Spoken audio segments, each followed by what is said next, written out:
북한의 장마당에서 옷 장사를 돕던 한 소녀의 운명이 바뀌는 순간 우연히 접한 한국 드라마 한 편. 정해진 삶만 알던 그녀에게 새로운 세계가 열렸습니다. 우리 가족도 저렇게 살 수 있을까? 자유를 향한 갈망은 위험한 결심으로 이어졌죠. 영하 10도의 두만강을 건너는 순간 돌아갈 수 없는 선을 넘었습니다. 죽음을 각오한 탈북, 그 끝에서 발견한 자유의 의미는 무엇이었을까요? 저는 두만강이 보이는 함경북도 무산에서 태어났습니다. 18살까지 그곳에서 살았죠. 강 너머로 중국 땅이 보이는 곳이었습니다. 어릴 적에는 그저 그 풍경이 제 일상의 배경일 뿐이었어요. 우리 집은 장마당 근처에 위치한 작은 단층 집이었습니다. 안방과 부엌, 작은 방으로 이루어진 소박한 집이었죠. 부모님은 장마당에서 옷 장사와 수선을 하며 생계를 유지하셨습니다. 아버지는 주로 옷을 고치는 일을, 어머니는 장마당에서 물건을 사고 파는 일을 맡았어요. 아침 일찍 일어나 장마당으로 향하는 부모님의 뒷모습을 많이 보았습니다. 가끔은 제가 어머니를 도와 장마당에 함께 나가기도 했죠. 우리 집은 전기가 부족했어요. 저녁이면 양초에 의지해 생활했습니다. 양초 빛 아래에서 숙제를 하고 책을 읽었죠. 겨울이면 장작으로 난방을 했습니다. 아버지와 함께 산에 올라 나무를 해오는 날도 있었어요. 손이 얼어붙는 것 같은 추위 속에서도 나무를 모으는 일은 중요했습니다. 그 나무가 우리 가족이 겨울을 날 수 있게 해주니까요. 저도 꿈은 있었습니다. 의사가 되고 싶었어요. 하지만 출신 성분 때문에 대학 진학은 현실적으로 어려웠습니다. 북한에서는 출신 성분이 삶의 많은 부분을 결정짓습니다. 좋은 대학에 가기 위해서는 좋은 성분이 필요했어요. 우리 가족은 그런 성분이 아니었습니다. 그래서 저는 일찍부터 현실적인 꿈을 갖게 되었죠. 무산의 하늘은 맑은 날이 많았습니다. 학교에서 돌아오는 길, 두만강 너머 중국의 모습을 멍하니 바라보곤 했어요. 저쪽은 어떤 세상일까 하는 단순한 호기심이었습니다. 그때는 제가 실제로 그 강을 건너게 될 줄은 상상조차 못했죠. 친구들과의 시간은 소중했습니다.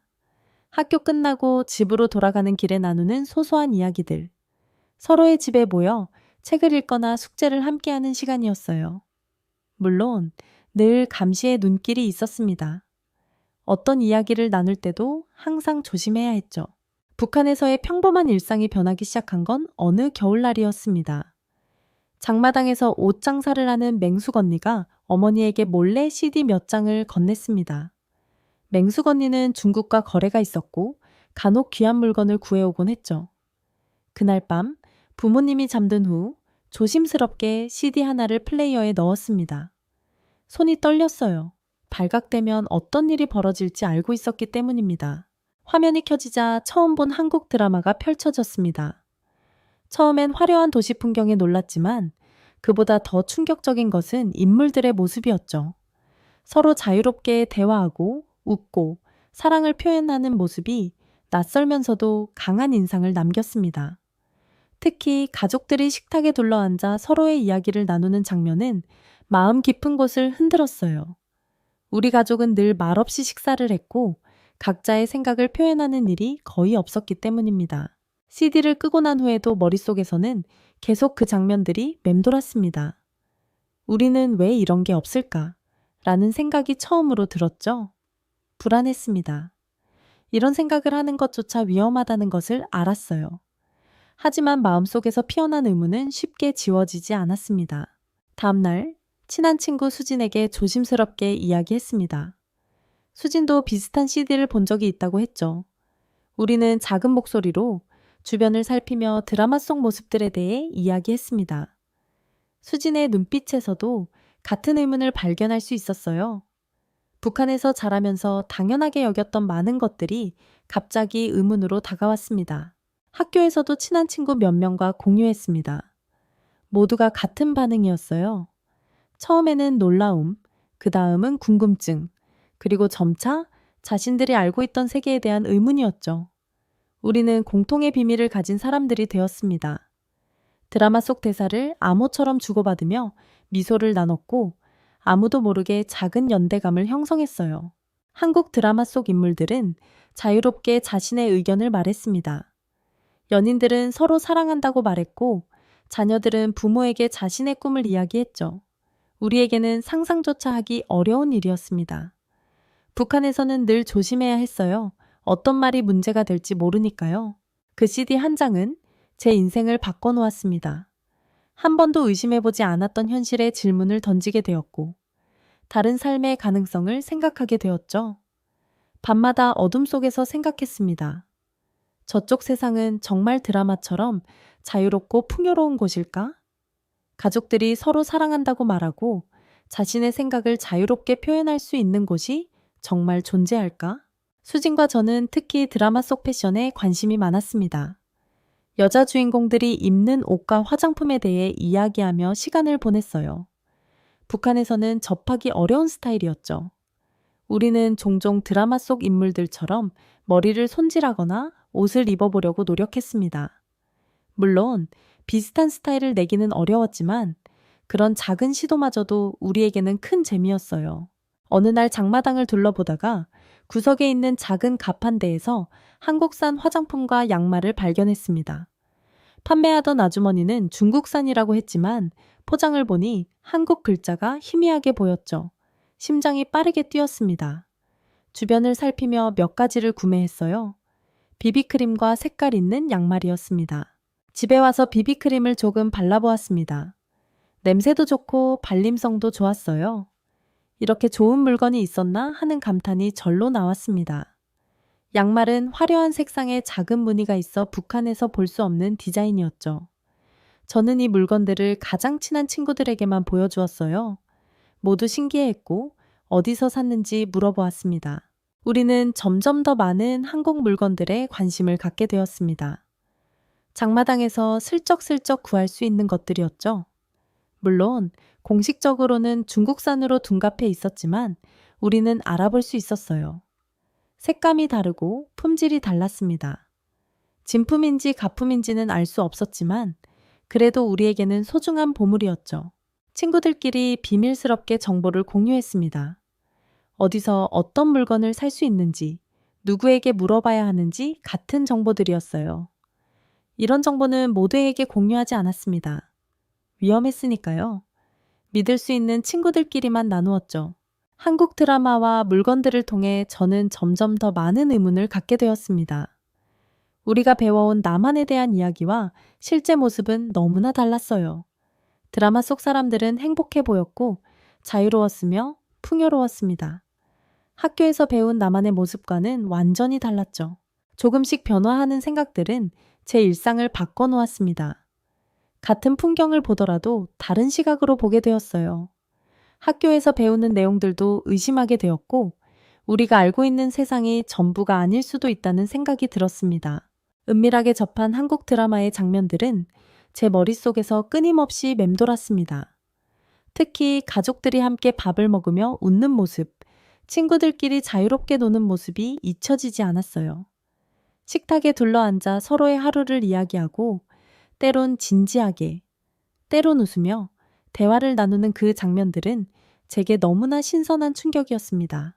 우리 가족의 식사 시간은 항상 조용했어요. 아버지는 피곤해 지쳐 있었고 어머니는 다음날 파는 물건을 준비하느라 바빴죠. 우리는 늘 지치고 바빴습니다. 우린 왜 가족끼리도 늘 바쁘고 말이 없을까 하는 질문이 머릿속에 자리 잡았어요. 북한에서는 생존이 우선이었고 감정을 표현하거나 서로의 이야기를 나누는 일이 사치처럼 느껴졌습니다. 한국 드라마 속 인물들은 자신의 꿈에 대해 이야기했습니다. 미래를 계획하고 그것을 위해 노력하는 모습이 인상적이었죠. 북한에서 저희는 미래를 계획하기보다는 하루하루를 살아가는데 급급했어요. 내일은 또 내일의 문제였습니다. 탈북이라는 단어는 무서웠습니다. 위험하다는 것을 알았고 성공 가능성이 낮다는 것도 알았죠. 하지만 한번 생각이 시작되자 멈출 수 없었어요. 만약 제가 두만강을 건너 중국으로 그리고 한국으로 간다면 우리 가족은 어떻게 될까? 남아있는 가족들이 처벌받진 않을까? 머릿속에 수많은 질문이 떠올랐습니다. 하지만 다른 한편으로는 새로운 삶에 대한 기대감도 있었어요. 자유롭게 말하고, 배우고, 꿈꿀 수 있는 곳이 있다면? 가족과 함께 웃으며 대화하고 미래를 계획할 수 있다면? 이런 생각들이 점점 구체적인 모습을 갖추기 시작했습니다. 용기가 필요했어요. 결심을 하기까지 며칠 밤을 뜬 눈으로 지새웠습니다. 포기해야 할 것들을 생각하면 가슴이 아팠죠. 부모님, 친구들, 지금까지의 삶 전부를 뒤로 하고 가야 했으니까요. 하지만 새로운 세상에 대한 갈망은 점점 커져갔습니다. 마침내 결심했습니다. 탈북해서 한국으로 가기로요. 두려움과 기대가 뒤섞인 복잡한 감정이었어요. 하지만 이미 마음속으로는 이곳을 떠날 준비가 되어 있었습니다. 무서웠지만 미래에 대한 희망이 더 컸죠. 우리 가족도 언젠가는 저렇게 살 수 있을까? 이 질문의 답을 찾기 위해 위험한 선택을 하기로 했습니다. 결심을 굳히고 나서 가장 먼저 맹숙 언니를 찾아갔습니다. 맹숙 언니는 장마당에서 한국 물건을 슬쩍 판매하는 사람 중 하나였고 국경 근처에 상황에 밝았죠. 조심스럽게 제 의사를 밝혔어요. 맹숙 언니는 처음에는 놀란 표정을 지었지만 이내 이해한다는 듯 고개를 끄덕였습니다. 언니는 브로커와 연결해주겠다고 했어요. 며칠 후 맹숙 언니의 소개로 브로커를 만났습니다. 비용이 만만치 않았어요. 제가 가진 돈으로는 턱없이 부족했죠. 브로커는 3개월 동안 일을 도우면 나머지 비용을 마련해주겠다고 했습니다. 저는 동의했어요. 그렇게 3개월 동안 장사를 도우며 돈을 모았습니다. 준비 기간 동안 가장 신경 쓴 것은 흔적을 남기지 않는 것이었어요. 화장품, 드라마 자료 등 위험한 물건은 모두 폐기했습니다. 만약 집안에서 이런 것들이 발견된다면 남은 가족들이 위험해질 테니까요. 밤마다 숨겨두었던 물건들을 하나씩 꺼내 처분했습니다. 브로커와는 주기적으로 만나 계획을 점검했어요. 순찰 시간, 동선, 암호 등을 반복해서 학습했습니다. 머릿속에 지도를 그리듯 경로를 외웠죠. 국경을 건너고 나서 어디로 가야 하는지, 누구를 만나야 하는지, 위험 상황이 생기면 어떻게 대처해야 하는지 모두 외웠습니다. 출발 날짜가 다가올수록 마음은 복잡해졌어요. 가족들에게 아무것도 말하지 못하는 것이 가장 힘들었습니다. 평소와 다름없이 행동해야 했죠. 수상해 보이면 안 됐으니까요. 하지만 내면에서는 폭풍이 몰아치는 것 같았습니다. 떠나기 전날 밤, 잠자는 동생의 모습을 오래 바라보았어요. 언제 다시 만날 수 있을지, 아니면 영영 못 만날지도 모른다는 생각에 가슴이 찢어질 것 같았습니다. 출발 전날 집안 구석구석을 눈에 담았습니다. 작은 방, 낡은 부엌, 우리 가족이 함께했던 공간들을 하나하나 기억하려고 노력했어요. 가족들의 얼굴도 오래 바라보았습니다. 아버지의 굳은 살 박힌 손, 어머니의 주름진 얼굴, 동생의 해맑은 웃음까지 모든 것을 기억하고 싶었어요. 출발 당일 아침, 평소와 같이 일어나 아침 식사를 했습니다. 부모님께 평소보다 오래 인사드렸어요. 마지막 인사라는 생각에 목이 메었지만 티를 내지 않으려 노력했죠. 학교에 간다고 말하고 집을 나섰습니다. 뒤돌아보지 않으려 했지만 마지막으로 한번 집을 바라보았어요. 그 순간의 이미지는 영원히 제 마음에 새겨졌습니다. 함께 탈북하기로 한 아는 언니를 만났습니다. 우리는 서로 말없이 고개만 끄덕였어요. 이제 돌이킬 수 없는 길로 들어선다는 것을 알았습니다. 가슴은 두려움으로 가득 찼지만 발걸음은 목적지를 향해 나아갔어요. 영하 10도의 겨울밤이었어요. 춥다는 말로는 설명이 부족한 북한의 강추위였죠. 순찰병의 교대 시간을 정확히 파악했습니다. 밤 11시 20분부터 11시 40분까지 틈이 생긴다는 정보였어요. 그 20분 안에 모든 것을 해내야 했습니다. 검은색 옷을 입고 소리가 나지 않는 신발을 신었어요. 최대한 눈에 띄지 않도록 했죠. 브로커와 약속 장소에서 만났습니다. 언니의 얼굴은 긴장으로 굳어 있었어요. 우리는 말없이 국경으로 향했습니다.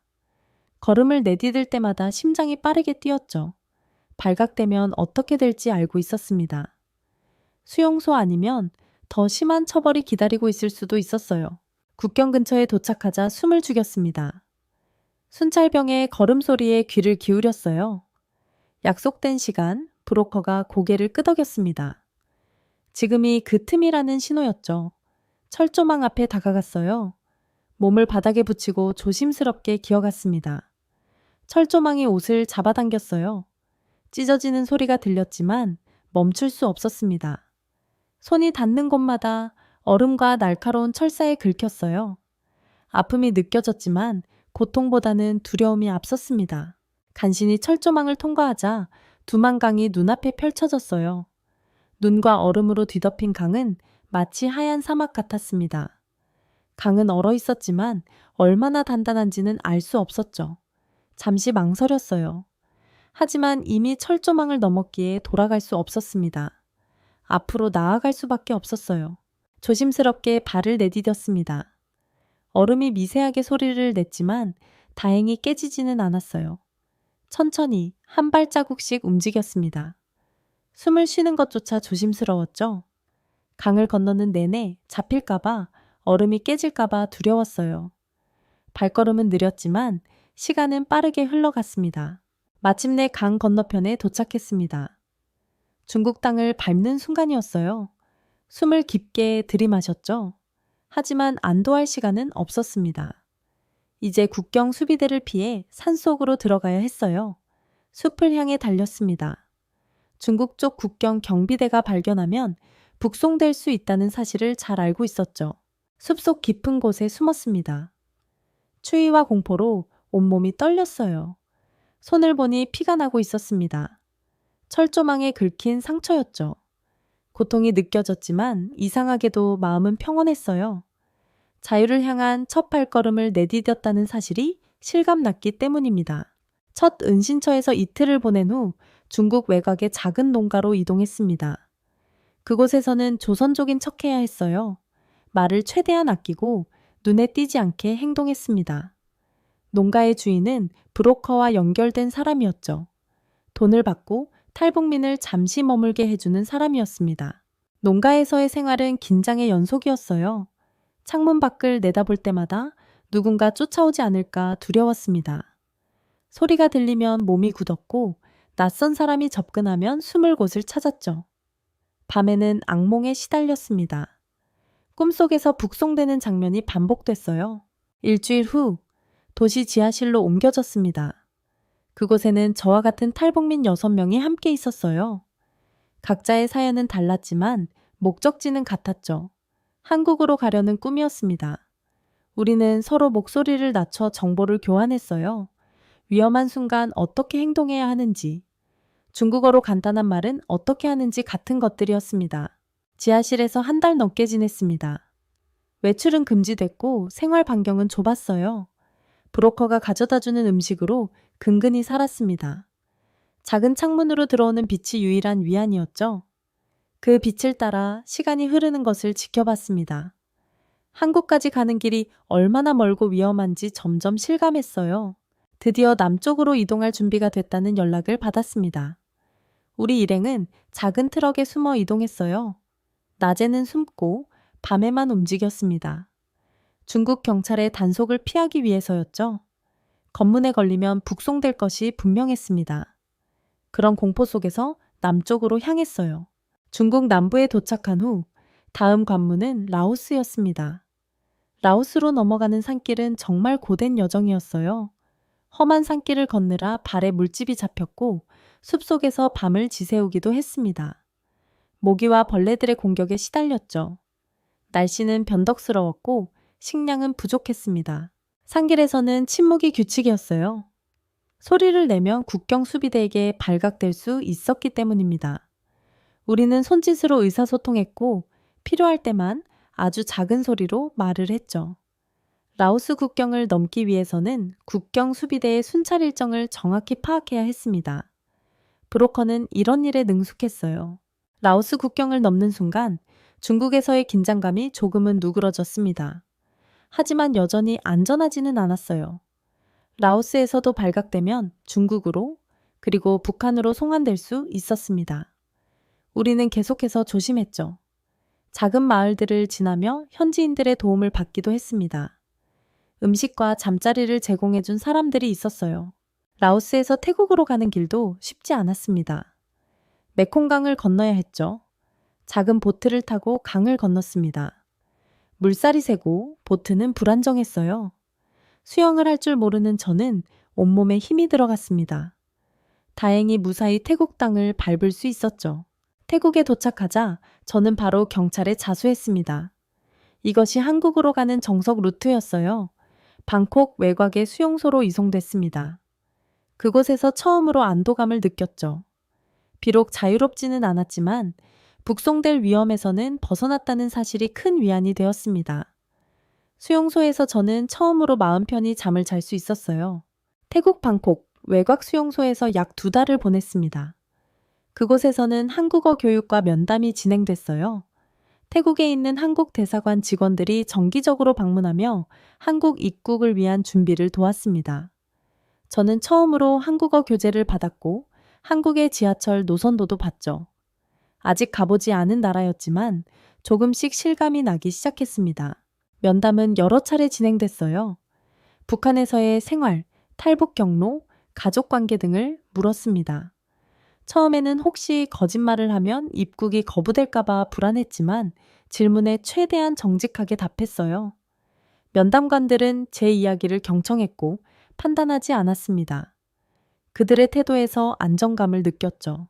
드디어 한국행 비행기를 탈 날이 왔습니다. 인천공항으로 가는 비행기에 탑승하던 순간의 감정은 말로 표현하기 어려웠어요. 두려움과 기대, 슬픔과 설렘이 뒤섞였습니다. 북한을 떠난 지 2달 보름 만에 목적지에 도착한다는 사실이 믿기지 않았죠. 비행기가 이륙하자 창밖으로 태국의 모습이 점점 작아졌습니다. 눈물이 흘렀어요. 하나원을 나온 후 저는 서울에 위치한 임대 아파트에 정착했습니다. 처음으로 제 이름으로 된 공간이었죠. 낯설고 두려웠지만 자유로웠습니다. 누구의 눈치도 보지 않고 제 생각을 말할 수 있었어요. TV에서 원하는 채널을 볼 수 있었고 듣고 싶은 음악을 들을 수 있었습니다. 가장 작은 것들이 가장 큰 자유로 다가왔죠. 처음에는 아르바이트부터 시작했습니다. 카페에서 일하게 됐어요. 커피 만드는 법을 배우는 것은 쉽지 않았습니다. 손이 떨려 자꾸 실수했죠. 하지만 첫 라떼를 완성했을 때의 기쁨은 잊을 수 없었어요. 손님이 맛있다고 칭찬해 주었을 때는 가슴이 벅차올랐습니다. 북한에서는 상상도 못했던 순간이었죠. 일하면서 대학 입학을 준비했고 합격 후에는 사회복지학과에 진학했습니다. 저처럼 힘든 사람들을 돕는 일을 하고 싶었어요. 공부는 쉽지 않았습니다. 북한과 한국의 교육 차이가 컸고 용어도 달랐죠. 밤늦게까지 공부하며 따라잡으려 노력했습니다. 그 과정이 힘들었지만 배움 자체가 기쁨이었어요. 주말에는 친구들과 대학 생활을 즐겼습니다. 영화도 보고 북한에서는 해보지 못했던 다양한 경험을 했죠. 한국 친구들에게 북한에서의 삶을 이야기하면 신기해하며 더 많은 질문을 했습니다. 처음에는 거리감이 있었지만 점차 가까워질 수 있었어요. 그들과 함께하며 자유롭게 웃고 이야기하는 것이 얼마나 소중한지 깨달았습니다. 저는 자유가 무엇인지 조금은 알 것 같습니다. 자유는 내가 하고 싶은 말을 마음대로 할 수 있는 것, 꿈꾸는 미래를 향해 노력할 수 있는 것이라고 생각해요. 북한에서는 상상도 못했던 삶을 살고 있습니다. 가족을 그리워하는 마음은 여전하지만 후회는 없어요. 언젠가 가족과 다시 만날 수 있다는 희망을 품고 있습니다. 북한에 남아있는 친구들에게 전하고 싶은 말이 있습니다. 세상은 우리가 배운 것보다 넓고 다양하다는 것, 두려움 속에서도 희망을 잃지 말라는 것입니다. 지금 북한에서의 삶이 전부가 아니에요. 언젠가 여러분도 자유롭게 말하고 꿈꾸고 사랑할 수 있는 날이 올 것입니다. 그날까지 건강하게 꿋꿋하게 살아가길 바랍니다. 우리는 반드시 다시 만날 수 있을 거예요. 화려한 스튜디오, 완벽한 미소, 또렷한 목소리. 북한 방송국 아나운서는 선망의 직업이지만 그 이면에는 누구도 말하지 않는 어두운 그림자가 있습니다. 화면 속 번영과 행복을 이야기하는 그들의 실제 현실은 전혀 다릅니다. 권력자들의 성적 착취는 북한 사회의 금기된 비밀, 특히 방송국 내 여성들에게는 피할 수 없는 현실입니다. 높은 자리에 있는 남성의 특별한 관심을 거부한다면 정치범 수용 소행이나 갑작스러운 실종으로 이어집니다. 한 여성 아나운서가 친한 동료의 비극적 운명을 목격한 후 자신도 같은 위협에 노출되었을 때 내린 결단은 무엇이었을까요? 평안남도 출신인 저는 어릴 때부터 또렷한 발음과 차분한 말투로 주변 어른들에게 칭찬을 많이 받았습니다. 유진이는 나중에 방송에서 일하면 좋겠다라는 말씀을 들을 때마다 가슴이 뛰곤 했어요. 그 꿈이 현실이 되었을 때 부모님은 눈물을 훔치셨죠. 농장에서 평생 일하신 아버지와 지방 편의의 봉사소에서 일하신 어머니에게 제가 평양에서 방송인이 된다는 건 상상도 못할 일이었으니까요. 매일 아침 방송국으로 출근하는 길은 설렘으로 가득했습니다. 깔끔한 양장에 화장을 하고 머리를 단정히 묶은 채 카메라 앞에 서는 순간만큼은 제가 이 세상에서 가장 행복한 사람 같았어요. 당의 업적과 위대한 지도자에 대한 찬양을 읽을 때도 저는 그 말들이 모두 진실이라 믿었습니다. 처음에는 그랬죠. 유진 동무, 내일 청년동맹 관련 특별 방송은 자네가 맡게 됐네. 최 부장의 말에 가슴이 벅차올랐던 순간들이 지금도 생생합니다. 네, 최선을 다하겠습니다. 항상 고개를 숙이며 대답했지만 속으로는 뿌듯함에 어깨가 으쓱했어요. 하지만 방송국의 실체는 겉모습과 달랐습니다. 화려한 카메라 앞에서는 북한의 번영과 행복을 이야기하지만 방송국 밖을 나서면 배고픔에 지친 사람들의 모습이 눈에 들어왔죠. 특히 여성 아나운서들은 끊임없는 평가와 감시 속에 살았어요. 머리 모양 하나, 옷 색깔 하나까지 검열의 대상이었습니다. 그럼에도 저는 제 직업에 자부심을 가졌어요. 적어도 배급이 정상적으로 나왔고 평양에서 살 수 있다는 것만으로도 특권이었으니까요. 방송국에서의 2년째, 제 생활은 조금씩 변하기 시작했습니다. 방송국 최고 책임자인 리 국장은 당 고위 간부의 친척으로 누구도 거스를 수 없는 권력을 가진 인물이었어요. 처음에는 단순한 칭찬으로 시작했죠. 김유진 동무는 목소리가 정말 아름답소. 방송에 딱 어울리는 얼굴이기도 하고 이런 말들이 점점 불편한 시선과 함께 이어졌습니다. 어느 날 저녁, 리 국장이 갑자기 복도에서 저를 불러 세웠어요. 김유진 동무, 오늘 저녁 내 사무실로 오게. 자네 방송 평가를 해주겠네. 그 말에 등줄기로 식은땀이 흘렀지만 거절할 수 없었습니다. 방송국에서는 그의 말이 곧 법이나 다름없었으니까요. 사무실에 들어서자 리 국장은 책상 위에 술을 한 병 올려두고 있었어요. 앉게, 유진 동무. 오늘 자네 방송을 봤는데 정말 훌륭했어. 한잔하지. 경직된 얼굴로 자리에 앉았지만 속은 이미 얼어붙은 상태였습니다.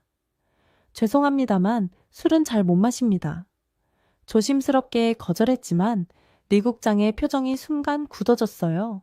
난 칭찬하는 건데 왜 그렇게 긴장하나? 자네 같은 미모를 가진 아나운서가 좀 더 높은 위치로 올라가려면 나 같은 사람과 좋은 관계를 유지해야 하네. 그의 말에는 명백한 암시가 담겨 있었죠. 손이 떨려왔습니다. 간신히 그날 밤을 넘긴 후 방송국에서 유일하게 마음을 터놓던 동료 현주에게 이 일을 털어놓았어요. 현주의 눈빛이 순간 공포로 가득 찼습니다. 유진아, 조심해. 리 국장은 다른 여자 아나운서들에게도 그래왔어. 현주의 떨리는 목소리에서 뭔가 더 깊은 상처가 느껴졌어요. 그 후로 리 국장의 호출은 정기적으로 이어졌습니다. 매번 어떻게든 상황을 모면하려 애썼지만 점점 더 강압적인 태도로 변해갔어요. 자네가 계속 이렇게 나를 피한다면 아버지 어머니가 사는 고향에도 좋지 않은 소문이 퍼질 수 있네. 그의 위협은 점점 노골적으로 변했습니다. 밤마다 불안에 떨며 잠들지 못했어요. 거부하면 가족들까지 위험해질 것이고 받아들인다면 생각만 해도 숨이 막혔습니다. 북한에서 권력자에게 맞서는 것은 자살 행위나 다름없었죠. 특히 여성으로서 아무리 억울해도 호소할 곳이 없었어요. 매일 아침 화장으로 가린 눈 밑의 다크서클이 점점 짙어져 갔습니다. 방송국에서 가장 친한 동료였던 현주가 어느 날부터 출근하지 않았습니다. 처음엔 몸이 아픈가 했지만 일주일이 지나도 소식이 없자 불안함이 커졌어요. 현주 동무는 건강상의 이유로 휴직 중입니다. 인사과의 차가운 대답에 더 이상 묻지 못했죠. 하지만 모두가 알고 있었습니다. 건강상의 이유라는 말은 대개 정치적 문제로 사라진 사람들에게 붙여지는 꼬리표라는 것을요. 다음 날 용기를 내서 현주의 집을 찾아갔습니다. 문을 두드리자 낯선 여성이 나왔어요. 서현주라는 사람이 여기 살았는데? 제 말에 그 여성은 경계하는 눈빛으로 주변을 살폈습니다. 그런 사람은 모릅니다. 우리 가족은 일주일 전에 이 집을 배정받았어요. 진실을 확인하고 싶어 방송국 오래된 경비원 아저씨를 찾아갔어요. 항상 온화한 미소로 직원들을 대하던 분이었죠. 아저씨, 현주 선배가 어디로 갔는지 아세요? 조심스럽게 물었습니다. 경비원 아저씨는 주변을 살피더니 낮은 목소리로 속삭였어요. 서현주 동무는 자정에 보이부차에 실려갔다. 정치범 수용소로 보냈다는 소문이. 그 말을 듣는 순간 제 다리에서 힘이 빠졌습니다. 정치범 수용소는 사실상 돌아올 수 없는 곳이었어요. 현주가 왜 그곳에 끌려갔는지 이미 알고 있었습니다. 리 국장의 요구를 거부했기 때문이죠. 그리고 저도 계속 거부한다면 똑같은 운명이 기다리고 있을 거라는 것도요. 집으로 돌아가는 길, 머릿속은 혼란스러웠지만 한 가지 확실한 것이 있었어요. 이대로는 살아남을 수 없다는 것. 현주처럼 정치범 수용소에 끌려가거나 아니면 리 국장의 욕망 앞에 굴복해야 하는 선택밖에 없었습니다. 둘 다 제게는 죽음과 같았어요. 그날 밤 처음으로 탈북이라는 단어가 제 머릿속을 스쳐 지나갔습니다. 불가능한 일이라고 생각했지만 이제 그것만이 유일한 탈출구처럼 느껴졌어요. 어쩌면 운명이었을까요? 결정적인 도움은 예상치 못한 곳에서 왔습니다. 방송국 카메라맨 이태주는 조용하고 성실한 사람으로 알려져 있었어요. 평소 말수가 적어 잘 몰랐지만 어느 날 그가 먼저 다가왔죠. 유진 동무, 잠시 이야기 좀 할 수 있을까요? 촬영 후 태준이 조심스럽게 물었습니다. 의아했지만 따라 나섰어요. 그는 방송국 뒤편 아무도 없는 창고로 저를 안내했습니다. 할 말이 뭐죠? 경계하는 마음에 물었어요. 태준은 주변을 살핀 후 낮은 목소리로 말했습니다. 리 국장의 일에 대해 알고 있습니다. 당신만 당하는 게 아니에요. 그는 여러 여성들을 괴롭혀왔고 당에서 보호받고 있어 아무도 손댈 수 없었죠. 순간 온몸에 전율이 흘렀어요. 누구에게도 말한 적 없는 일을 어떻게 알고 있는 걸까요? 태준의 눈빛에서는 진심이 느껴졌지만 북한에서는 누구도 믿을 수 없다고 배웠습니다. 왜 이런 말을 하는 거죠? 함정인가요?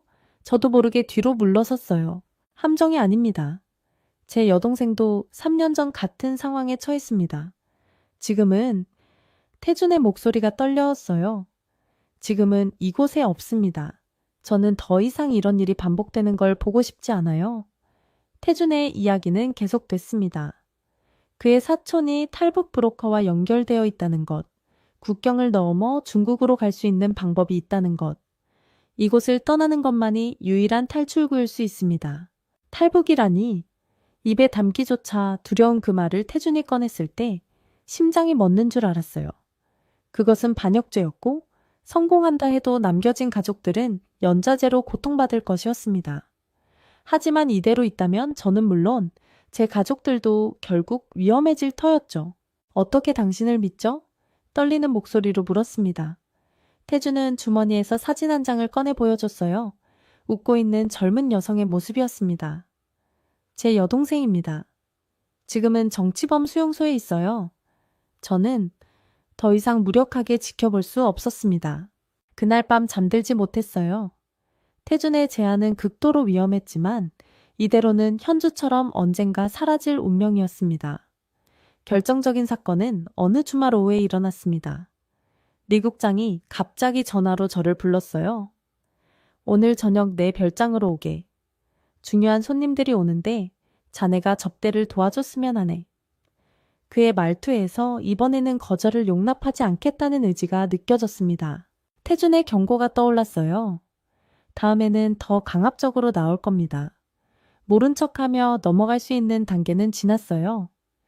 가슴이 터질 듯 두근거렸지만 가지 않을 수 없었습니다. 거절하면 당장 보위부에 끌려갈 수도 있었으니까요. 해가 저물기 시작할 무렵 리 국장의 별장에 도착했습니다.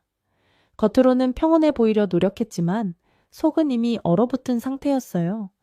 별장에 들어서자 리 국장 혼자만 있었습니다. 손님들은요? 제 질문에 리 국장은 비웃듯 웃었어요. 무슨 손님? 오늘은 우리 둘뿐이네. 그날 밤 일어난 일은 지금도 생각하기 힘듭니다. 간신히 도망쳐 나온 저는 온몸이 떨리는 상태로 집에 돌아왔어요. 이제 더 이상 미룰 수 없었습니다. 이렇게 살다가는 제 영혼이 완전히 죽어버릴 것 같았어요. 다음날 아침 용기를 내서 부모님께 전화를 걸었습니다. 어머니, 아버지, 잠시 고향에 다녀와도 될까요? 부모님은 제 목소리가 평소와 다르다는 것을 금방 알아채셨어요. 무슨 일이 있니? 목소리가 안 좋구나. 어머니의 걱정 어린 음성이 가슴을 더 아프게 했습니다. 주말에 고향을 찾아가 부모님께 모든 것을 털어놓았어요. 처음에 두 분은 충격의 말을 잇지 못하셨습니다. 그런 일이 어쩌면 좋니? 어머니는 눈물을 흘리셨고 아버지는 주먹을 불끈 쥐고 계셨어요.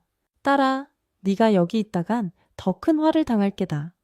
우린 늙었지만 어떻게든 버틸 수 있다. 너는 살아남아야 한다. 아버지의 말씀은 결코 쉽게 나온 것이 아님을 알 수 있었어요. 평생 당에 충성했던 아버지가 딸에게 탈북을 권유한다는 것은 얼마나 절박한 상황인지를 보여주는 것이었습니다. 그날 밤 부모님과 마지막 저녁을 함께 했습니다. 다시는 볼 수 없을지도 모른다는 생각에 가슴이 찢어지는 것 같았지만 눈물을 참았어요. 걱정 마세요. 꼭 다시 만날 수 있을 거예요. 거짓말처럼 들렸지만 그렇게 말할 수밖에 없었습니다. 떠나기 전날 밤 어머니는 몰래 준비해 두셨던 금반지 2개를 제 손에 쥐어주셨어요. 네, 할머니가 물려주신 거다. 위급할 때 써라. 그 순간 더는 눈물을 참을 수 없었습니다. 어머니와 꼭 안고 울었어요. 아버지는 묵묵히 담배만 피우셨지만 눈가에 맺힌 눈물을 보았습니다. 평양으로 돌아온 저는 태준에게 결심을 알렸어요. 탈북하기로 했습니다. 도와주세요. 이제 돌이킬 수 없는 결단을 내린 것입니다. 태준의 도움으로 탈북 준비가 빠르게 진행되었습니다. 방송국에는 갑작스러운 가족 문제로 휴가를 냈다고 알렸어요. 누구도 의심하지 않았습니다.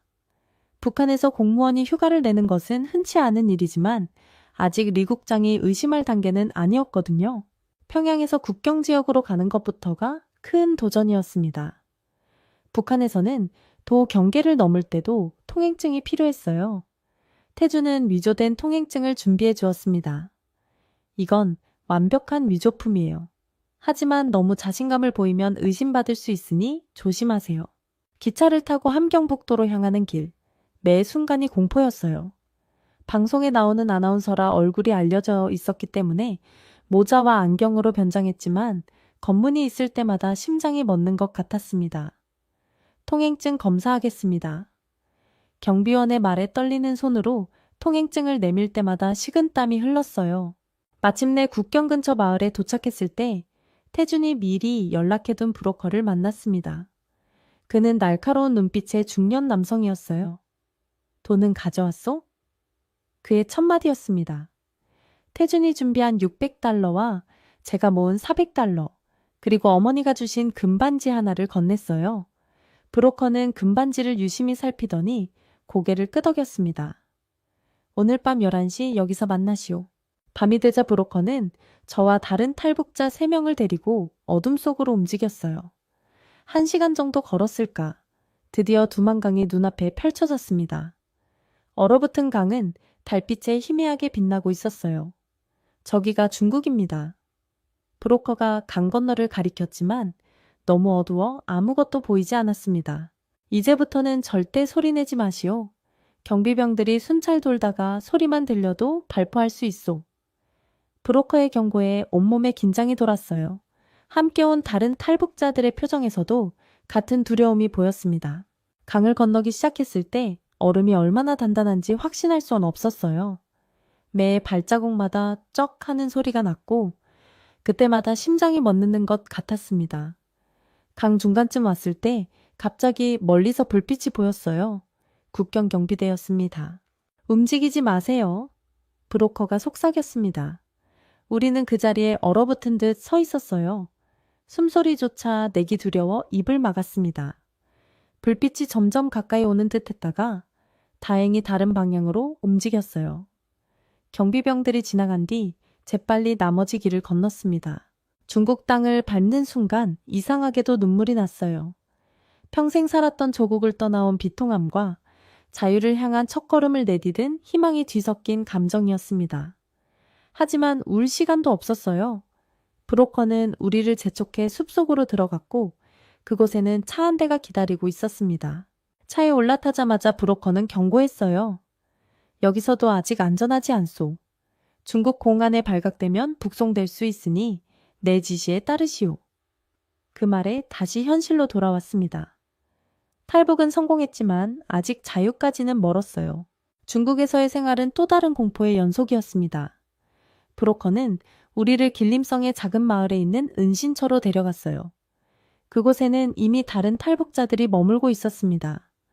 좁은 방에 10명이 넘는 사람들이 숨어 지내고 있었어요. 낮에는 밖으로 나갈 수 없었고 창문조차 열지 못했습니다. 여기서 일주일 정도 머물다가 다음 장소로 이동할 겁니다. 브로커가 말했어요. 하지만 시간이 지날수록 상황은 이상해졌습니다. 브로커가 약속한 일주일이 지나도 다음 장소로 이동하지 않았고 오히려 더 많은 돈을 요구하기 시작했어요. 다음 이동에는 추가 비용이 필요하오. 한 사람당 500달러씩 이미 가진 돈을 모두 줬다고 설명해도 브로커는 냉정했습니다. 그럼 여기서 기다리든지 아니면 그의 눈빛에 담긴 의미를 알아차렸어요. 북한 여성들을 인신매매하는 일이 비일비재하다는 소문은 들어본 적이 있었습니다. 밤마다 잠을 이루지 못했어요. 곧 어머니가 준 마지막 금반지도 내줘야 했습니다. 그렇게 이틀이 지났을 때 갑자기 은신처에 소란이 일어났어요. 공안이 마을에 들어왔다. 빨리 피해야 한다. 브로커가 다급하게 외쳤습니다. 모두가 공포에 질려 뛰기 시작했어요. 어디로 가야 할지도 모른 채 그저 브로커를 따라 달렸습니다. 하지만 도로에 나오자마자 공안 차량이 보였고 일행은 뿔뿔이 흩어졌어요. 저는 본능적으로 작은 골목길로 달렸습니다.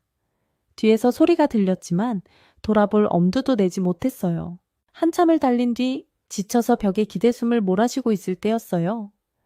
누군가가 제 어깨를 톡톡 쳤습니다. 놀라서 뒤돌아보니 비슷한 또래의 동양인 여성이 서 있었어요. 괜찮으세요? 그녀는 한국어로 물었습니다. 순간 경계심이 들었지만 도망갈 힘도 없었어요. 당신은 누구죠? 떨리는 목소리로 물었습니다. 그녀는 조용히 미소 지었어요. 저는 박지민이라고 해요. 한국에서 온 유학생입니다. 지민의 도움으로 저는 그녀의 기숙사방에 며칠간 숨을 수 있었어요. 제가 왜 도와주냐고요? 우리는 같은 민족이잖아요. 당신이 북에서 왔다는 걸 알았을 때 그냥 지나칠 수 없었어요. 한 민족으로서 서로 돕는 건 당연한 일이죠.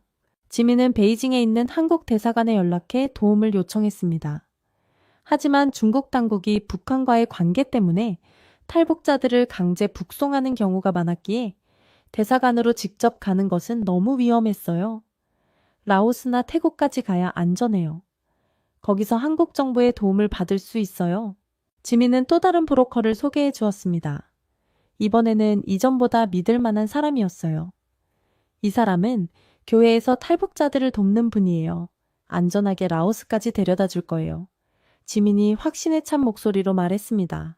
새 브로커를 따라 윈난성으로 향하는 길은 또 다른 모험이었어요. 버스와 기차를 번갈아 타며 검문을 피해 이동했습니다. 중국어를 전혀 모르는 저는 모든 것을 브로커에게 의존할 수밖에 없었어요. 말하지 마세요. 중국 조선족으로 위장하고 있지만 억양만 들으면 금방 알아챌 수 있으니까요. 윈난성에 도착한 후 국경을 넘기 위한 준비를 했습니다. 라오스로 가는 산길은 험난했어요. 밀림을 통과해야 했고 뱀이나 독충도 조심해야 했습니다. 하루 종일 걷다 보니 발에 물집이 생겼고 온몸은 땀과 먼지로 범벅이 되었어요. 그런데도 앞으로 나아갔습니다. 자유를 향한 절실함이 고통보다 컸으니까요. 마침내 라오스를 거쳐 태국에 도착한 순간 무릎이 꺾일 정도로 안도감이 밀려왔습니다. 브로커는 우리를 태국 이민국에 데려다 주었어요. 여기서 자수하세요. 저는 북한 사람입니다. 라고 말하면 한국으로 갈 수 있는 절차가 시작됩니다.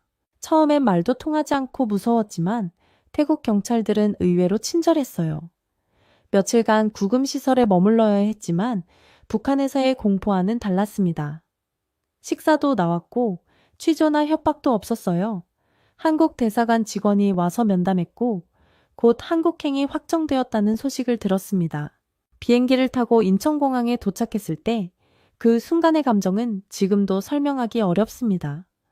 두려움과 기대, 슬픔과 희망이 뒤섞인 복잡한 감정이었어요. 가족들과 고향을 떠나왔다는 상실감과 새로운 삶을 시작할 수 있다는 벅찬 마음이 동시에 밀려왔습니다. 하나원에서 3개월 동안 남한사회 적응 교육을 받았어요. 처음 보는 컴퓨터, 신용카드, 지하철 같은 것들을 배우는 게 쉽지는 않았지만 하루하루 조금씩 익숙해져 갔습니다. 같은 처지의 탈북민들과 함께하며 서로 의지가 되었고 특히 저와 비슷한 경험을 한 여성들과는 깊은 유대감을 나눴어요. 유진 씨, 여기서는 성폭력을 신고할 수 있어요. 법이 우리를 보호해줘요. 선배 탈북자 언니의 말에 눈물이 났습니다. 북한에서는 상상도 할 수 없는 권리였으니까요. 정착 후 저는 조용히 새 삶을 시작했습니다. 이름도 바꾸고 과거를 묻어두려 노력했어요. 북한에서의 아나운서 경력을 직접적으로 활용할 수는 없었지만 제 또렷한 발음과 의사소통 능력은 새로운 직장에서도 강점이 되었습니다. 작은 무역회사에서 일하게 되었어요. 처음에는 단순 업무만 맡았지만 점차 중국과 거래하는 업무를 담당하게 되었습니다. 직장 동료들은 제가 탈북민이라는 사실을 알고도 차별하지 않았어요. 오히려 호기심과 따뜻한 관심을 보여주었습니다. 북한에서는 정말 하루에 3끼 못 먹나요? 같이 점심을 먹던 동료가 물었을 때 처음에는 말하기 어려웠어요. 하지만 시간이 지나면서 조금씩 제 이야기를 나눌 수 있게 되었습니다. 물론 리국장에 관한 이야기는 아직도 꺼내기 힘들지만요. 정착한 지 2년이 지난 지금 저는 비교적 안정된 삶을 살고 있습니다.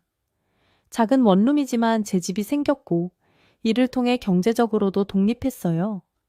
때로는 북한에서의 기억이 악몽처럼 찾아오기도 하지만 그때마다 자유롭게 숨 쉴 수 있다는 사실에 위안을 얻습니다. 이제 누구도 나를 강요할 수 없다. 내 의지로 선택하고 살아갈 수 있다. 매일 아침 거울을 보며 스스로에게 다짐합니다. 여전히 북한에 계신 부모님이 가장 큰 걱정이에요. 가끔 브로커를 통해 소식을 들으려 하지만 연락이 쉽지 않습니다. 그래도 부모님이 아직 무사하다는 소식을 들었을 때는 한동안 마음이 놓였어요. 언젠가는 통일이 되어 다시 만날 수 있지 않을까 하는 작은 희망을 품고 살아갑니다. 북한에서 제가 겪은 일이 특별한 경우는 아니라고 생각해요. 많은 여성들이 지금도 비슷한 상황에 놓여 있을 겁니다. 권력을 가진 남성들에게 착취당하고 저항할 수 없는 사회 구조 속에서 침묵을 강요받고 있겠죠. 제가 자유를 찾아 탈출한 것처럼 그들도 언젠가 자유를 찾을 수 있기를 간절히 바랍니다. 오늘 이렇게 제 이야기를 나눌 수 있다는 것만으로도 감사함을 느낍니다. 북한에서는 상상도 할 수 없는 일이니까요. 자유롭게 말할 수 있고 자유롭게 꿈꿀 수 있고 무엇보다 내 삶을 스스로 선택할 수 있다는 것. 이것이야말로 제가 목숨을 걸고 찾아온 진정한 자유가 아닐까 싶습니다. 북한 수용소는 말 그대로 지옥입니다. 여성들이 한 달에도 몇 번씩 끌려가 성폭행을 당하는 곳이고 혹여 임신이 되면 걸리적거린다며 모진 폭력이 이어지기도 합니다.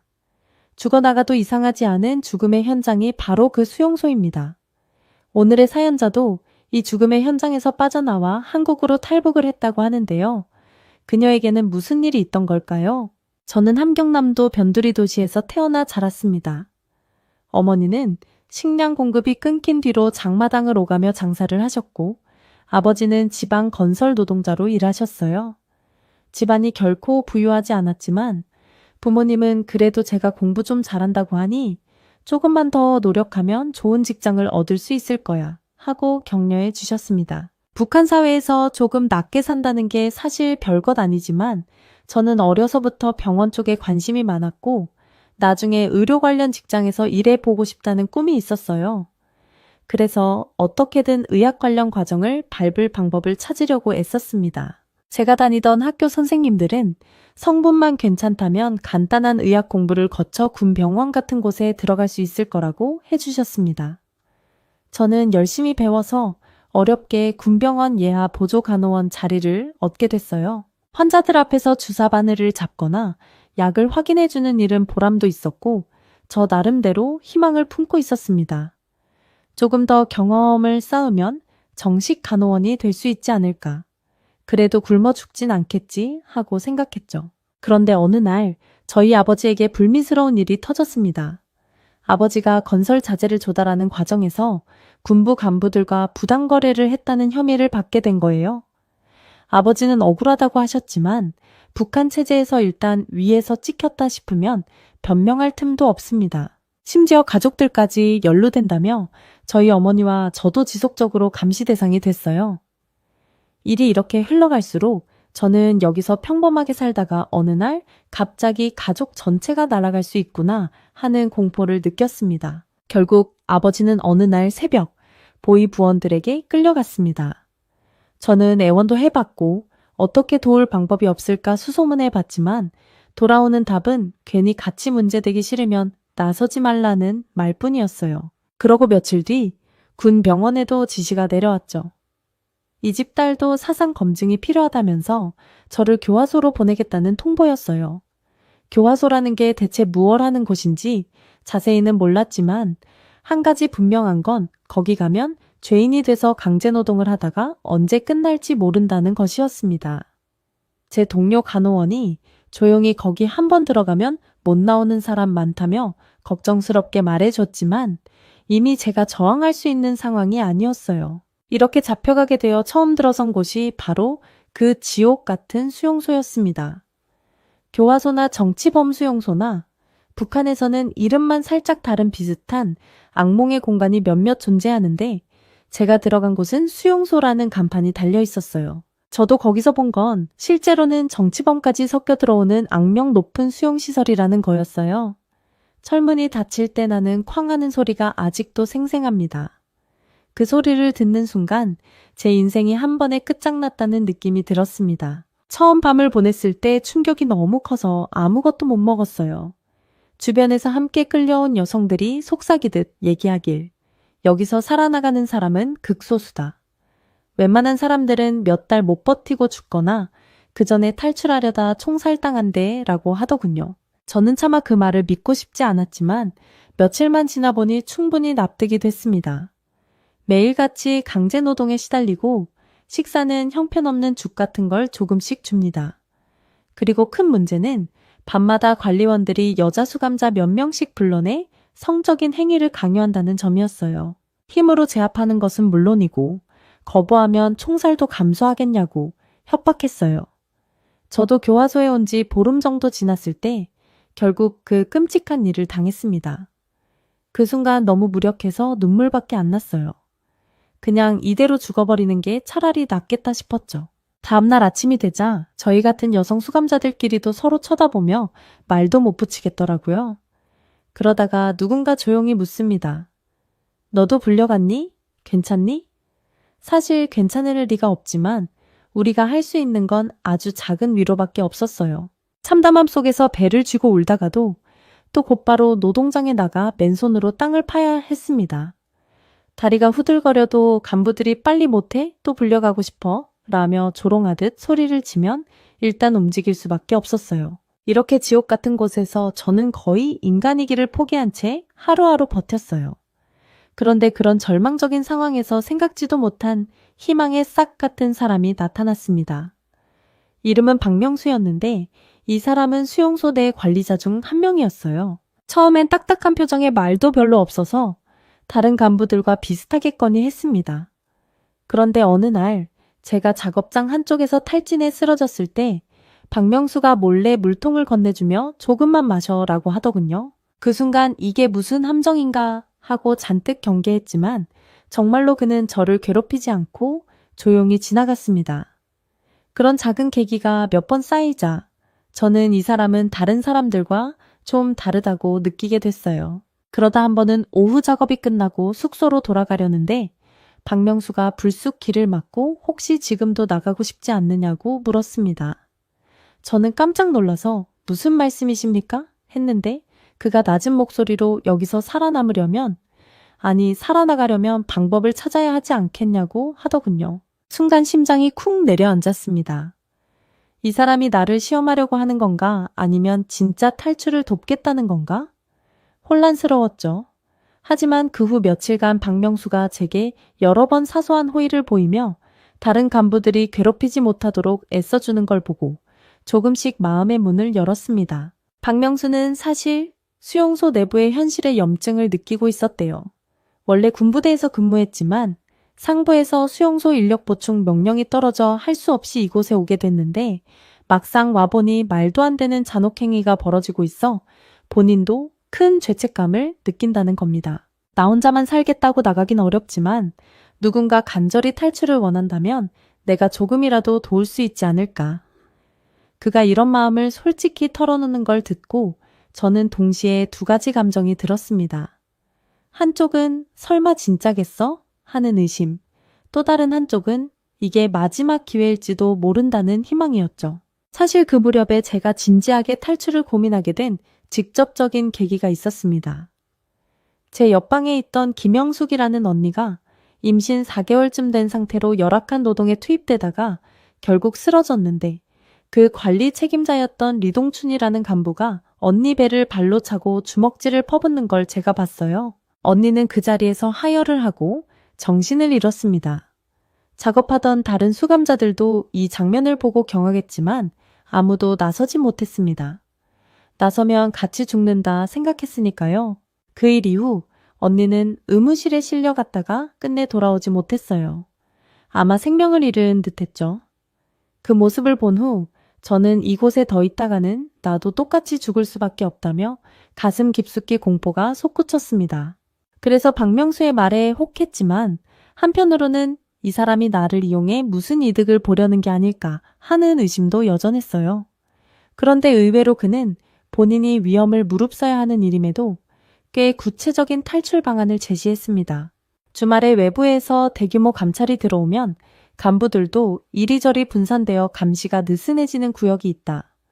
그 틈을 노려 내가 철문 열쇠를 조작할 수 있을 거다. 같은 이야기였죠. 그러면서 목숨이 달린 일이니 정말 신중해야 한다고 거듭 강조했습니다. 저는 하루에도 몇 번씩 고민했습니다. 만약 실패하면 총살이겠죠. 하지만 이대로 있어도 희망이 없으니 결국 답은 정해져 있었습니다. 해주세요. 어떻게든 같이 탈출을 해봅시다. 제가 이렇게 대답했을 때 박명수는 한동안 말없이 제 눈을 바라보다가 고개를 끄덕였습니다. 그 뒤부터는 더 위험한 상황이 전개됐어요. 이 계획이 밖으로 새어나가기라도 하면 당장 저도 박명수도 사라질 겁니다. 그래서 우리는 서로 말을 줄이고 기회가 될 때만 짧게 눈빛으로 의사를 주고받았어요. 저는 저대로 매일같이 작업에 시달리면서 폭력을 휘두르는 다른 간부들을 피해 다녔죠. 그렇다고 완전히 안 당하는 건 아니었지만 박명수가 가능한 한 저를 작업 반장 명단에서 빼주기도 했어요. 그러다 주말이 다가오자 수용소 전체가 긴장 상태에 들어갔습니다. 이번 감찰 때 점수가 나쁘면 우리 간부들도 문책당한다며 간부들끼리 지시를 서로 날리는 모습이 수시로 보였습니다. 토요일 새벽, 드디어 결행할 때가 왔습니다. 저는 옷도 제대로 갖추지 못한 채 밤새 잠도 못 자고 대기했어요. 밖에서 사람들이 분주하게 돌아다니며 소리를 지르기도 하고 관리대장 차가 수용소 중앙에 들어와 이 구역은 이상 없나 하며 순찰을 돌았습니다. 심장이 미친 듯이 뛰고 숨이 가빠졌어요. 이러다 걸리면 끝장이야 라는 생각이 끊임없이 들었지만 되돌릴 수 없었죠. 새벽 3시 무렵 드디어 박명수가 조용히 철창문 쪽을 열어주는 신호를 보냈고 저는 재빨리 그쪽으로 갔습니다. 그때도 우연찮게 순찰하던 다른 간부와 마주칠 뻔했는데 박명수가 일부러 큰 소리를 내어 여기서 뭘 하는 겁니까? 하고 혼란을 일으키는 방식으로 제 앞길을 틔워줬어요. 저는 쇠창살 옆을 살금살금 빠져나가 담벼락 근처로 달렸습니다. 발소리가 들릴까봐 맨발로 뛰었는데 뾰족한 자갈과 돌멩이에 발이 찢겨 피가 흘렀지만 그 상황에서는 아프단 느낌도 잘 못 받았어요. 그저 살아나가야 한다는 필사적인 생각만 있었습니다. 담장까지 겨우 도착했을 때 이미 앞에서 박명수가 철조망 일부를 절단해 놓고 있었어요. 그런데 갑자기 멀리서 후레쉬 불빛이 보이더니 거기 누구 있어? 하는 목소리가 들려왔습니다. 저는 순간 얼어붙었지만 박명수가 제 손을 잡아 이끌어주면서 얼른 넘어요 하고 밀어냈어요. 담장 아래로 떨어지면서 제 허리에 심한 통증이 왔지만 다시 일어나 달렸습니다. 뒤에서 잡아라 하는 고함이 들렸는데 그 와중에 박명수 쪽에서 총성이 한 발 터졌어요. 저는 너무 놀라서 돌아볼 뻔했지만 그가 뛰어 멈추지 말고 하며 절 외쳤어요. 순간 온 세상이 멈춘 듯 무서웠어요. 저 사람은 괜찮을까? 나 혼자 도망치는 게 맞나? 하지만 거기서 머뭇거렸다간 둘 다 잡힐 것 같아 눈물을 억지로 삼키고 계속 달렸어요. 얼마를 뛰었을까? 어느 비탈진 산길로 들어섰는데 나뭇가지가 사방에서 제 몸을 긁어댔어요. 피투성이가 되었고 숨도 가쁘고 속이 울렁거렸습니다. 그래도 멈출 수 없었어요. 더 이상 쫓아오는 기척이 들리지 않길 빌며 한참을 그렇게 뛰다가 쓰러지듯 앉아 헐떡거렸습니다. 조금 뒤늦게 박명수가 나타났습니다. 그 역시 어깨를 움켜쥐고 있었고 피가 묻어 있었어요. 어깨에 피가 하고 제가 말하자 그는 이를 악물고 괜찮아요. 스쳤을 뿐입니다. 하고 짧게 답했습니다. 그 말에 저는 그저 감사합니다 하며 울었습니다. 수용소에서 절망적이던 저를 끌어내준 사람이니까요. 그렇게 둘이 힘겹게 산길을 빠져나와 얼마간 숨어 지내야 했습니다. 간단한 붕대나 약도 없으니 서로 상처를 그냥 헝겊 조각 같은 걸로 압박해서 지혈해가며 버텼어요. 그리고 북한 국경을 넘으려면 결국 또 다른 위험이 뒤따른다는 걸 알고 있었어요. 간신히 수용소를 빠져나왔어도 중국 쪽으로 넘어가지 못하면 금방 다시 잡힐 테니까요. 그래서 박명수는 밀수에 관여하던 지인을 믿어볼 만하다고 했습니다. 그 지인이라는 사람이 국경에 대한 정보가 있고 돈만 조금이라도 줄 수 있다면 도와줄 수 있을 거라고 했죠. 저희는 그 지인이 있는 마을까지 밤낮을 가리며 숨어 이동했어요. 걸어서 사흘쯤 지났을까요? 중간에 배도 고프고 산속에서 물을 마시다 배탈이 나서 고생도 했습니다. 그래도 여기서 포기하면 수용소로 돌아가는 것보다 더 끔찍하다는 생각으로 서로 이끌어줬어요. 마침내 도착한 그 지인은 이름이 최백춘이었는데 처음엔 너희 미쳤나? 수용소 탈출이라니 내 목까지 날아가면 어쩌려고? 하며 기겁했습니다. 그래도 박명수가 간신히 사정하고 또 약간의 현물을 주겠다고 하니 마지못해 국경을 넘는 루트를 알려주겠다고 했어요. 최백춘은 두만강이 좀 더 얕고 경비가 구멍일 수 있다며 그쪽을 추천했습니다. 대신 밤에 건너야 하고 국경 근방 초소를 잘 피해가야 한다고 했죠. 그렇게 나를 잡아 세 사람이 함께 강가로 향했어요. 하필이면 그날 밤은 달이 워낙 밝아 살짝만 움직여도 그림자가 길게 늘어났습니다. 저는 겁이 나서 오늘은 어려운 거 아니에요? 하고 물었지만 최백춘이 기회가 지금밖에 없어. 내일이면 기상이 좋지 않아 오히려 더 힘들어질 거다라고 하더군요. 어두운 강가에 도착했을 때 북한 경비대 후레쉬 불빛이 멀리서 들락날락 거렸습니다. 보초가 보이진 않았지만 발각될까봐 손이 떨렸어요. 최백춘이 앞서 얼음을 깨보더니 물살이 세진 않으니 괜찮을 것 같다며 조심스럽게 내려갔습니다. 저와 박명수는 숨을 죽이고 한 발 한 발 내디디며 물속을 건넜어요. 처음엔 발목까지만 오던 물이 중간쯤 가니 허리까지 차올랐는데 운이 좋았는지 강을 다 건너고도 총성이 울리지 않았습니다. 중국 땅에 발을 디디자마자 세 사람 모두 그 자리에 털썩 주저앉았습니다. 이제 살았나? 아니, 아직 멀었지 하는 복잡한 마음에 제 머리가 하얗게 되더군요. 여기가 끝이 아니라는 걸 누구보다 잘 알고 있었으니까요. 중국 공안에 잡히면 그대로 북송이잖아요. 그러면 또다시 수용소로 아니면 현장에서 처형을 당할 수도 있습니다. 그래서 우리는 곧바로 최백춘이 소개해주는 브로커를 만나러 갔어요. 그 브로커는 말을 별로 하지 않았고 만날 때부터 나는 무조건 돈을 받아야 움직인다며 단호했어요. 돈이 없다면 너희는 여기서 그냥 살아남기나 해라. 아님 북송되는 수밖에 없고. 그런데 우리가 가진 물건이라곤 얼마 되지 않았고 현금도 턱없이 부족했습니다. 그래도 박명수에게 약간의 비상자금이 있었는데 그걸 간신히 꺼내 브로커에게 건네주자. 브로커가 마지못해 여기서 남쪽까지 바로 가긴 힘들고 일단 남부로 내려가서 다른 브로커에게 연결될 때까지 숨어 있어라 라는 지침을 줬어요. 중국에서의 숨어 다니는 생활은 또 다른 공포였어요. 제가 알아듣지도 못하는 중국어가 여기저기서 들리는데 조금만 우리가 티가 나도 저놈들 탈북자 아니냐며 신고당할 수 있기 때문이었습니다. 걸어다니는 것도 조심했고 식사도 편히 못했습니다. 브로커가 마련해준 트럭 짐칸에 숨어 하루 종일 이동해야 할 때도 있었고 밤에만 몰래 시골길을 걸어야 할 때도 있었어요. 그 과정에서 배고픔과 피곤함에 몸이 망가져 갔지만 그래도 이번에 잡히면 다 끝이야 라는 생각이 우리를 버티게 만들었습니다. 그렇게 중국 남부까지 한참을 내려갔을 때 또 다른 브로커에게 인계됐어요. 그 사람은 태국이나 라오스 쪽 국경을 넘어 한국 대사관으로 가면 남한으로 갈 수 있다고 했습니다. 다만 그 사이에도 밀림 같은 곳을 지날 때 위험천만한 순간이 수시로 찾아온다고 했죠. 실제로 저는 걷다가 독충에 물려 잠깐 열이 올랐고 박명수는 발목이 접질려 심하게 부었습니다.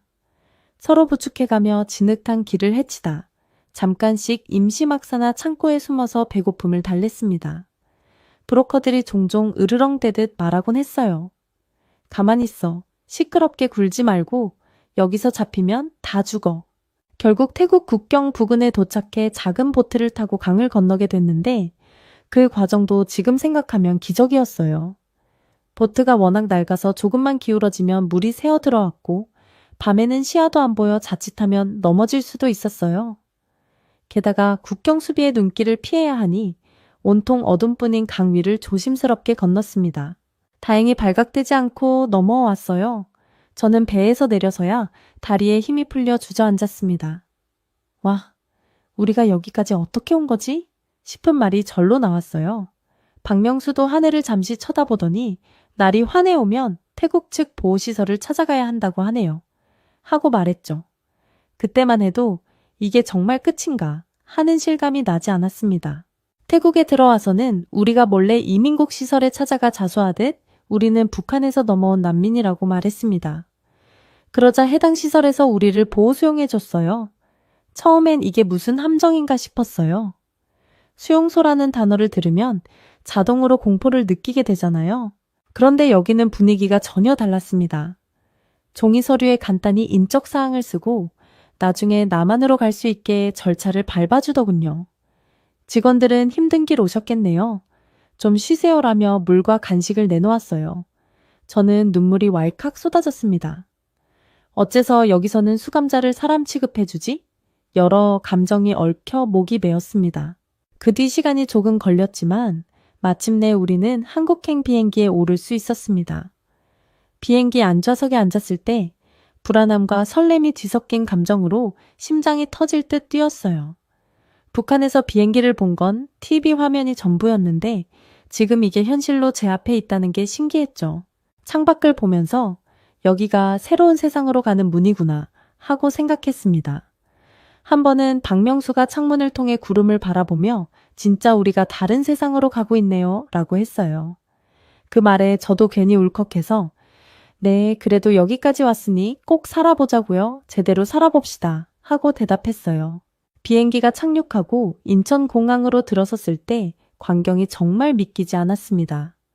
너무나도 깨끗한 건물, 질서 정연하게 움직이는 사람들, 밝은 조명, 안내방송.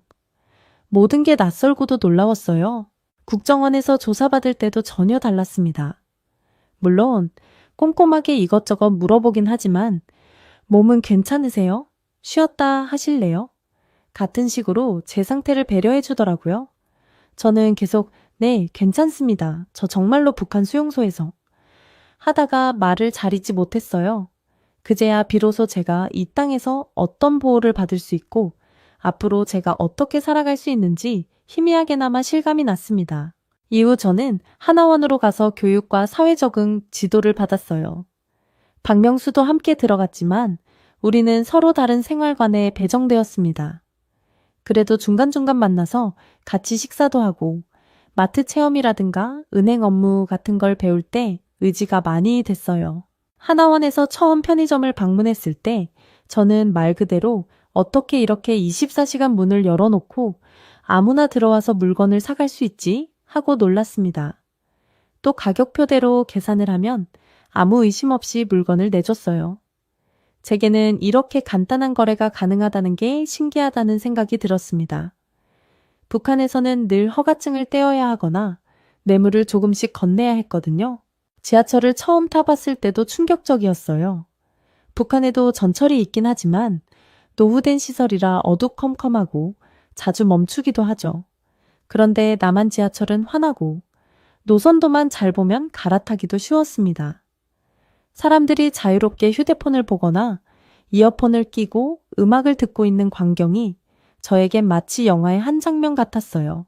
옆에 앉은 아주머니가 처음 타보세요? 하고 웃으면서 물으시는데 저는 적잖이 당황하며 네, 북한에서 왔습니다. 하고 조용히 대답했어요.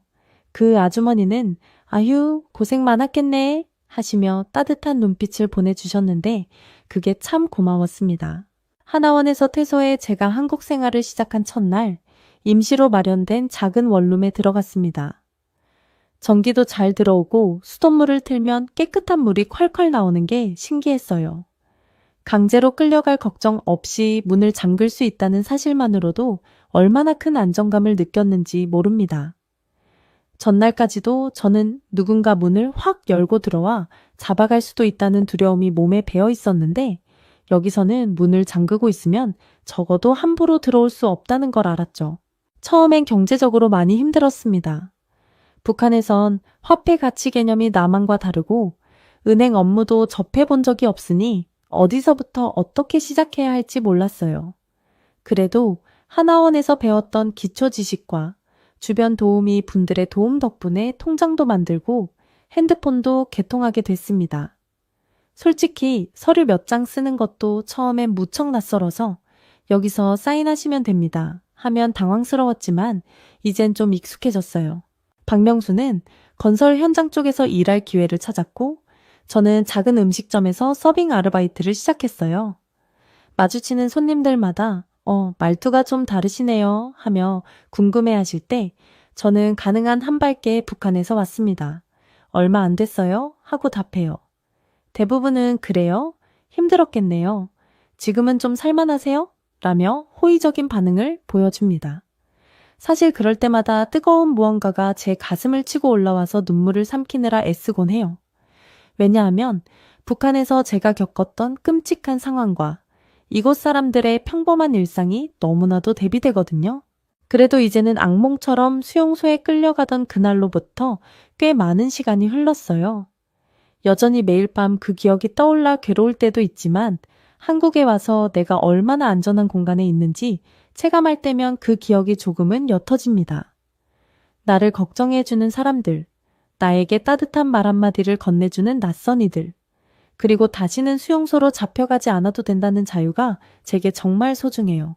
가끔은 수용소에서 함께 고생하던 사람들, 특히 임신 중이었던 김영숙 언니가 떠올라서 마음이 무너집니다. 내가 혼자만 나와서 미안하다는 죄책감이 있어요. 박명수 역시 비슷한 마음을 드러낼 때가 있습니다. 그때 더 많은 사람을 구해주지 못했는데 난 이제 편히 밥을 먹어도 되는 걸까? 라며 스스로를 자책해요. 그래도 우리는 여기서 살아남았으니 해야 할 일이 있다고 믿어요. 북한의 현실을 더 많이 알리고 또 누군가가 탈북해서 한국에 온다면 최대한 도와주고 싶다는 마음입니다. 제가 앞으로 이루고 싶은 건 많습니다. 우선 안정된 직장을 가져서 어머니를 혹시라도 찾아낼 수 있을까 궁리 중이에요. 어머니 생사도 모르지만 언젠가 북한의 체제가 허물어지거나 다른 식으로 가족을 만날 수 있는 길이 열릴 때가 있다면 그때 제 두 발로 직접 달려가고 싶습니다. 그 전까지는 여기서 묵묵히 살아남으면서 제가 할 수 있는 역할을 해보려고 해요. 때로는 아무 이유 없이 울컥할 정도로 괴로운 순간들이 찾아오지만 그래도 이곳에서 자유롭게 움직일 수 있고 내 의지로 어디든 갈 수 있다는 사실 하나만으로도 힘을 냅니다. 마지막으로 수용소에서 고통받던 사람들의 모습을 절대 잊지 않겠다고 다짐합니다. 북한에서는 여성들이 임신 중에도 밤마다 성폭행을 당하고 한 번 쓰러지면 아무런 치료 없이 방치되어 죽어나가는 게 일상처럼 되어버렸어요. 제가 그 지옥에서 살아남았으니 꼭 사람들에게 이 사실을 알리고 싶어요. 누군가는 혹시 과장 아니냐고 할 수도 있겠지만 저는 제 눈으로 직접 본 일이기에 결코 거짓말이 아니라고 말씀드리고 싶습니다. 제가 이렇게 긴 이야기를 털어놓는 건 단순히 제가 이런 끔찍한 일을 겪었답니다 하고 알리기만을 위해서가 아닙니다. 지금 이 순간에도 북한 어딘가에서는 또 다른 여성들이, 아이들이, 남성들이 상상도 못할 고통에 내몰릴 거예요.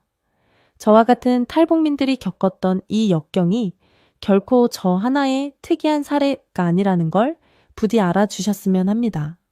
그리고 언젠가 그분들도 이 땅에서 마음 놓고 잠을 잘 수 있기를 기도하는 마음이에요. 여기까지 들어주셔서 정말 감사드립니다.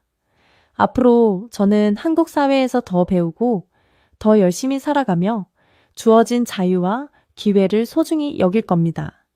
그리고 북한 수용소에서 함께 고통받았던 사람들을 잊지 않을 거예요. 이 세상에서 두 번 다시 그런 지옥이 만들어지지 않도록 제가 할 수 있는 선에서 목소리를 내겠습니다.